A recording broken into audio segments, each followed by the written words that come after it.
प्यारे बच्चों, अस्सलाम वालेकुम वरहमतुल्लाहि वबरकातुहू। आज का सबक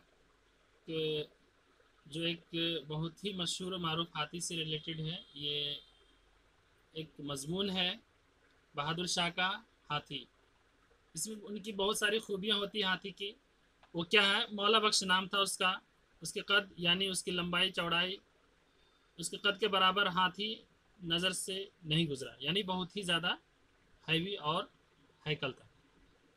उसकी खूबी ये थी कि उसके ऊपर अम्मारी यानी बादशाह बैठने के लिए जो चीज़ें लगाई जाती हैं, अगर वो लगा दे जाए तो क्या है, दरवाजे से नहीं निकल सकता था।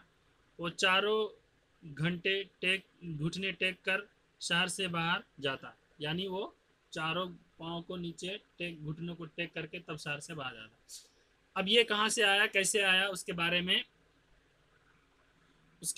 पढ़ेंगे। ये सबक जो है स्टैंडर्ड 9 के बच्चों के लिए है। चैप्टर 2 का ये पहला पार्ट है। अकबर शाह सानी के ज़माने में एक सौदागर मौला बख्श हाथी को लाया था, यानी सौदागर कहते हैं बेचने वाले, दूर से चल करके जो सामान बेचने वाला हो।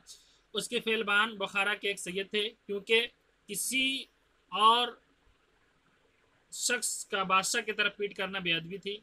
बहादुर शाह ने फिलमान को महावत खां का खिताब दिया और जागीर भी बख्शी, यानी उसका जो देखभाल करने वाला था उसको जागीर भी बख्शी और महावत एक खिताब भी मिला। एक रोज़ मौला बख्श मस्ती में आकर बेकाबू हो गया। सैयद साहब को गाफिल पाकर उसने उन्हें सूंड में लपेट लिया। फिर उसने उसकी एक टांग अपने पाँव के नीचे दाब कर, यानी कुल मिला जुला करके उसको मौत के घाट उतार दिया। फिर उसके बाद क्या हुआ, यानी कि उसकी मौत की घाट उतार दी गई। बेचारे, अब उसकी जो बीवी थी, सैयद साहब की जो क्या नन्हा सा बच्चा 2 डेढ़ बरस का उसके गोद में था। बेचारी खाविंद के गम में रोती पड़ती आई और अपने बच्चे को मौला बख्श के आगे डाल दिया। ले मुए, इसको भी मार डाल, यानी वो आजिज होकर के अपने बच्चे को भी हाथी के सामने डाल दिया। उस वक्त तक के मौला बख्श की मस्ती उतर चुकी थी। उसने बच्चे को सूट में लपेटकर अपने गर्दन पर बैठा लिया। उस रोज से ये बच्चा मौला बख्श का साथ रहता।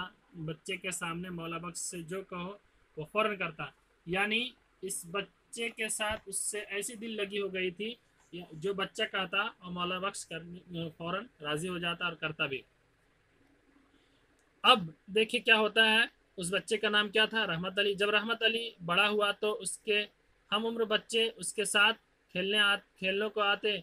अगर किसी बच्चे ने सैयद साहब से कहा, यार गन्ना नहीं खिलवाओगे, यानी कोई बच्चा अगर, अब उसका दोस्त अगर ये चाहता कि हमें गन्ना खिलवाओ, तो वो क्या करता, तो सैयद साहब मौला बख्श से कहते कि मौला बख्श हमारे लिए यार को यारी दो।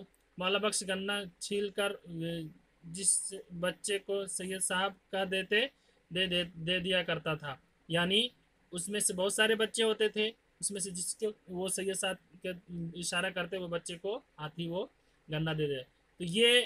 तो ये अपने सूट पर से या पाँव को टेढ़ा करके उस लड़के को के ऊपर चढ़ा लेता था। जब लड़के ज़्यादा होते और उनमें से कोई कहता मौला बख्श यारी आवे, तो मौला बख्श गन्ना छीलकर सूंड में ले लेता और तमाम बच्चों की नज़र बचाकर उस लड़के पर गन्ना फेंक देता।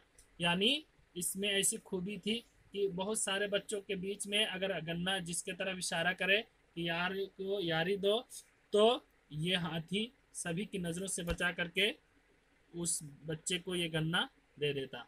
आगे के सबक में हम फिर पढ़ेंगे दूसरे हिस्से में इंशाल्लाह कि ये हाथी के अंदर और कितनी सारी खूबियाँ थी और उन्होंने कौन कौन सी खूबियों के वजह से अपने नाम इस सबक में लाया। हम मिलेंगे अगले सबक में इंशाल्लाह।